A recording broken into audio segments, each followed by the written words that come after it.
Distinguished guests, ladies and gentlemen, it gives me great pleasure to welcome you here today for this historic event.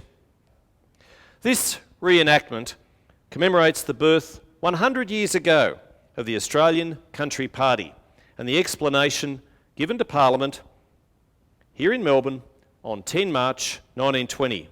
I'm delighted to welcome the Right Honourable Ian Sinclair in the role of Speaker of the House of Representatives. We have Christian Jenkins, Executive Director of the Page Research Centre and an accomplished amateur actor in the role of the party's first parliamentary leader, William McWilliams, the member for Franklin in Tasmania. It is extremely fitting that the Honourable Don Page, the grandson of one of the founding doyens of the Federal Party, Sir Earl Page, is with us to relate the story of the formation of the Australian Country Party Association in 1926. For now, ladies and gentlemen, I return you to the Speaker.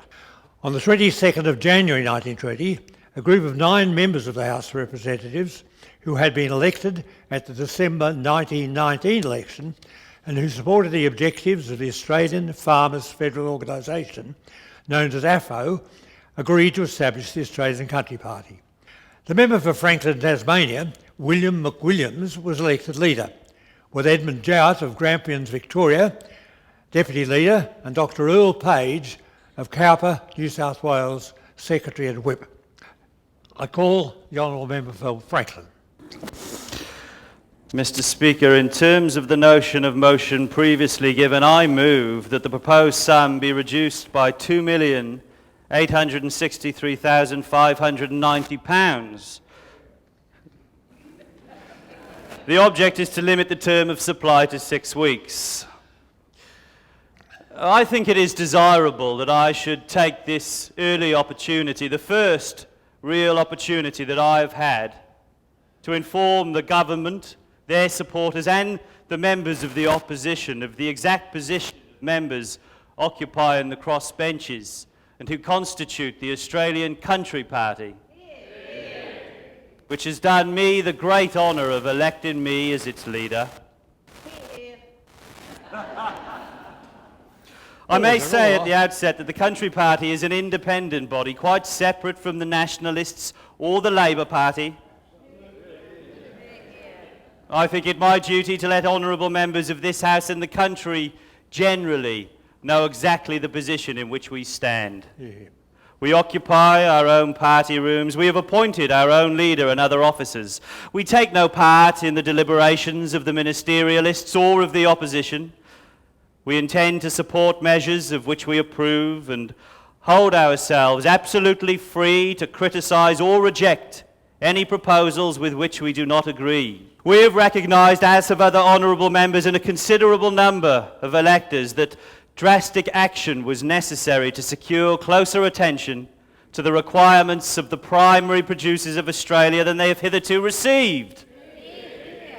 The primary producer is determined that he shall now take his proper place. We have no quarrel with the consumers in the cities. We regard them, in part, as our best customers. We seek to bring the consumer and the producer into closer touch so that the farmer may obtain a fair return for his products and the consumer be able to purchase at fair and reasonable prices. We stand for economy in public administration. For the last 10 years, the Commonwealth has indulged in a veritable carnival of financial folly. We have borrowed largely, we have spent unwisely.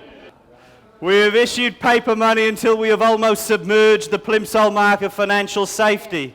As a party, we have made up our minds that the time has come to cry a halt and put our house back in order by a reduction in departments which have become unwieldy and expensive to a degree that would be ludicrous were the matter not so serious. I've deemed it proper, in fairness to the government, to myself, to members of my party and our constituents, that I should take this early opportunity of defining the attitude and aspirations of the Country Party. We, the members of the Country Party, wish our position to be made perfectly clear. On the principles that I have tried to explain, the Australian Country Party will stand or fall. Ladies and gentlemen, I now want to take you forward 6 years. On the 23rd of March 1926, the Australian Farmers Federal Organisation has convened a conference. The purpose of the conference is to consider establishing a federal organisation of the party, the brainchild of the Treasurer and member for Cowper in New South Wales, the Honourable Dr Earl Page. He's a founding member of the Australian Country Party and parliamentary leader since the 5th of April 1921.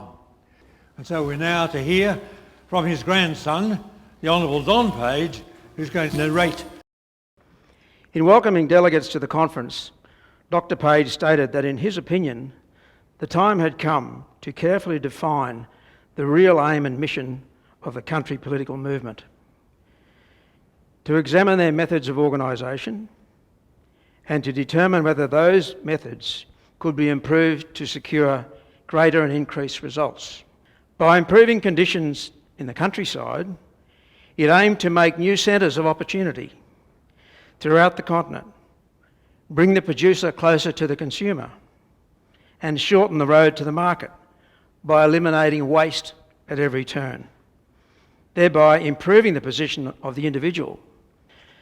After further debate, Dr Page moved the following motion, and I quote, that this conference, recognising the community of interest between all classes of country residents, whether engaged in primary production, secondary industries, business or other avocations, considers it necessary for combined action to be taken for the amended organisation of the Australian Country Party so as to form a political organisation to which all electors whose sympathies are with the policy of the organisation may belong. On conference reassembling, Mr William Carroll, Senator-elect from Western Australia, moved, and I quote, that this conference, representing the various producing interests throughout the Commonwealth, recommend to the AFFO and various state organisations the formation of an Australian Country Party Association.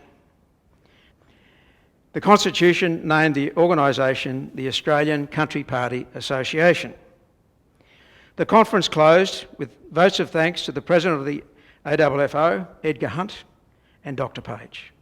Thank you, Mr Speaker. From this point on, ladies and gentlemen, the state countries' parties were a formal part of the federal party, and so it remains to this day. While the party constitution has evolved to meet changing circumstances, its core provisions remain the same as today, and they are the same as those founding words that we've just heard repeated in this chamber. I think that's a testimony to the stability and the maintenance of some of the elements of yesteryear in this great nation of ours. They are the foundation stone of our unity and our longevity. And be it that we have drought or fires or coronavirus or whatever, the party remains and will be a very, very effective advocate for those who live outside the capitals for the rest of time.